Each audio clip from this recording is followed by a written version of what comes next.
CV आनंद बोस जी, मंत्रिमंडल के मेरे सहयोगी शांतनु ठाकुर जी, बंगाल विधानसभा में नेता विपक्ष शिवेंदु अधिकारी जी, संसद में मेरे साथी जगन्नाथ सरकार जी, राज्य सरकार के मंत्री महोदय, अन्य महानुभाव, देवी और सज्जनों, आज पश्चिम बंगाल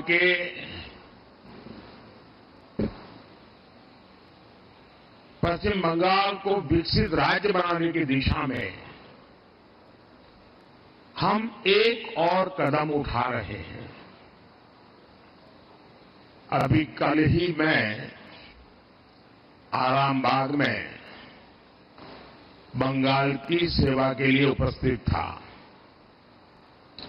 वहां से मैंने करीब 7,000 करोड़ रुपए, 7,000 करोड़ रुपीस इसकी विकास परियोजनाओं का लोकार्पण और शिलान्यास किया।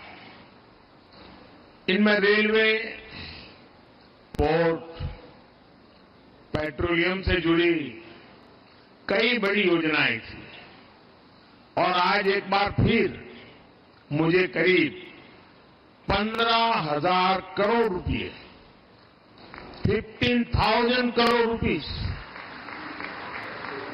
उसके विकास कार्यों के लोकार्पण और शिलान्यास का सौभाग्य मिला है।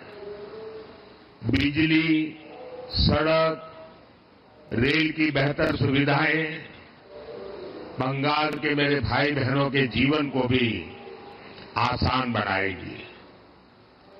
इन विकास कार्यों से पश्चिम बंगाल के आर्थिक विकास को गति मिलेगी। इनसे युवाओं के लिए रोजगार के नए अवसर भी पैदा होंगे। मैं आप सभी को इस अवसर पर बधाई देता हूं, शुभकामनाएं देता हूं। साथियों, आधुनिक दौर में विकास की गाड़ी को रफ्तार देने के लिए बिजली बहुत बड़ी जरूरत होती है। किसी भी राज्य की इंडस्ट्री हो, आधुनिक रेल सुविधाएं हो या आधुनिक टेक्नोलॉजी से जुड़ी हमारी रोजमर्रा की जिंदगी हो, बिजली की किल्लत में कोई भी राज्य, कोई भी देश विकास नहीं कर सकता। इसलिए हमारा प्रयास है कि पश्चिम बंगाल अपनी वर्तमान और भविष्य की बिजली जरूरतों को लेकर आत्मनिर्भर बने। आज दामोदर घाटी निगम के तहत Raghunathpur thermal power station phase 2 परियोजना का शिलान्यास इसी दिशा में एक बड़ा कदम है। इस परियोजना से राज्य में 11,000 करोड़ रुपए से ज्यादा का निवेश आएगा। इससे राज्य की ऊर्जा जरूरतें भी तो पूरी होगी ही, आसपास के क्षेत्रों में आर्थिक विकास को भी गति मिलेगी। आज इस थर्मल प्लांट के शिलान्यास के साथ ही मैंने मेजिया थर्मल पावर स्टेशन के एफजीडी सिस्टम का उद्घाटन किया है। ये एफजीडी सिस्टम पर्यावरण को लेकर भारत की गंभीरता का प्रतीक है। इससे इस इलाके में प्रदूषण को कम करने में बहुत बड़ी मदद मिलेगी।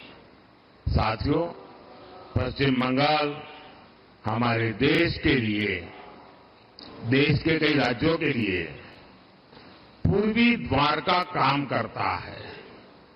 पूरब में इस द्वार से प्रगति की अपार संभावनाओं का प्रवेश हो सकता है।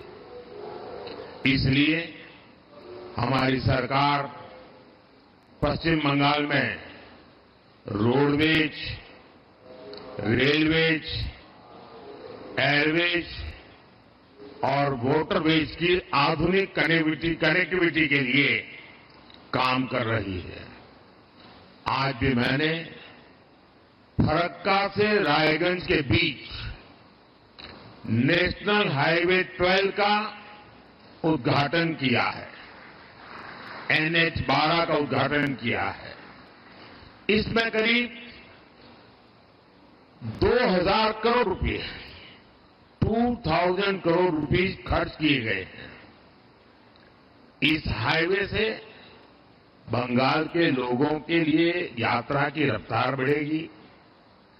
फरक्का से रायगंज तक का जो पूरा सफर है वो 4 घंटे से घटकर आधा हो जाएगा। साथ ही इससे कालियाचक, सुजापुर, मालदा टाउन आदि शहरी इलाकों में यातायात की स्थिति भी सुधरेगी। जब परिवहन की रफ्तार बढ़ेगी तो औद्योगिक गतिविधियां भी तेज होगी। इस इलाके के किसानों को भी फायदा पहुंचेगा। साथियों, इंफ्रास्ट्रक्चर के दृष्टिकोण से रेल पश्चिम बंगाल के गौरवशाली इतिहास का हिस्सा है, लेकिन इतिहास की जो बढ़त बंगाल को हासिल थी, आजादी के बाद उसे सही ढंग से आगे नहीं बढ़ाया गया। यही कारण है कि तमाम संभावनाओं के बावजूद बंगाल पीछे छूटता गया। पिछले 10 वर्षों में हमने उस खाई को पाटने के लिए यहां के रेल इंफ्रास्ट्रक्चर पर बहुत जोर दिया है। आज हमारी सरकार बंगाल के रेल इंफ्रास्ट्रक्चर के लिए पहले के मुकाबले 2 गुने से भी ज्यादा रुपए खर्च कर रही है।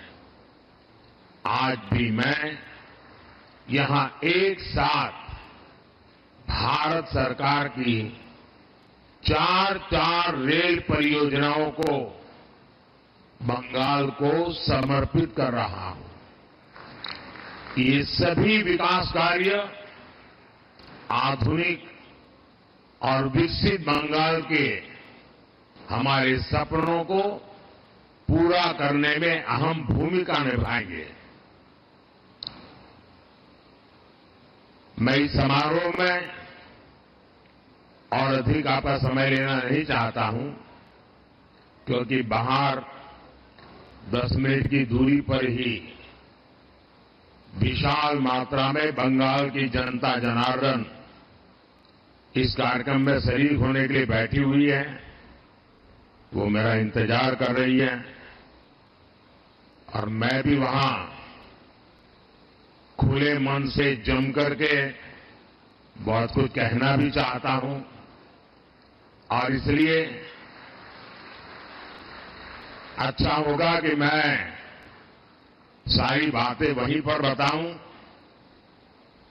यहां के लिए बस इतना काफी है।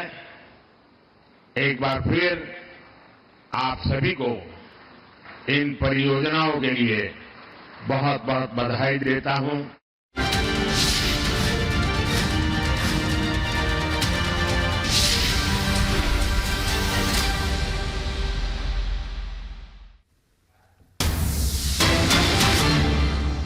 और इस वक्त की बड़ी खबर आपको बता दें, बड़ी खबर है कि टीएमसी नेता कुणाल घोष का बड़ा आरोप, टीएमसी एमपी सुदीप बनर्जी पर बड़ा आरोप लगा है। कहा है कि सुदीप बनर्जी के बैंक खातों की जांच होनी चाहिए। भुवनेश्वर अस्पताल में किए गए भुगतान की जांच हुई। कुणाल घोष दावा कर रहे हैं कोयला घोटाले से जुड़ सकते हैं तार। तो ये बड़ी खबर आपको बता दें, कुणाल घोष की तरफ से ये बड़ा आरोप लगाया गया है टीएमसी एमपी सुदीप बनर्जी पर। उन्होंने आरोप लगाया सुदीप बनर्जी के बैंक खातों की जांच हो, ये कह रहे हैं कुणाल घोष। और साथ ही भुवनेश्वर अस्पताल में किए गए भुगतान की जांच की भी मांग कर रहे हैं। उनका कहना है कि कोयला घोटाले से जुड़ सकते हैं तार।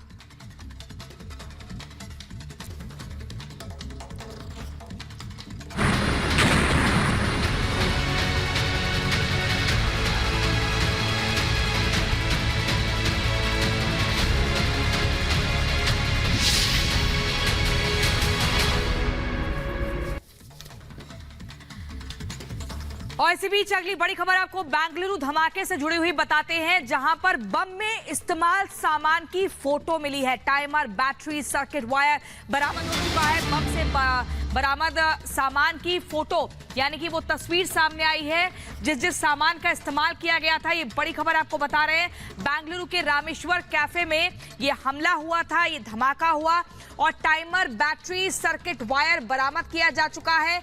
बम से बरामद सामान की तस्वीर जारी हो चुकी है और लगातार जांच चल रही है। बड़ी खबर बता रहे हैं, रामेश्वरम कैफे में धमाका हुआ है। मौके पर पहुंची पुलिस और एफएसएल की टीम, बम स्क्वाड और फॉरेंसिक की टीम भी तैनात है। 9 लोग इस धमाके में घायल हुए।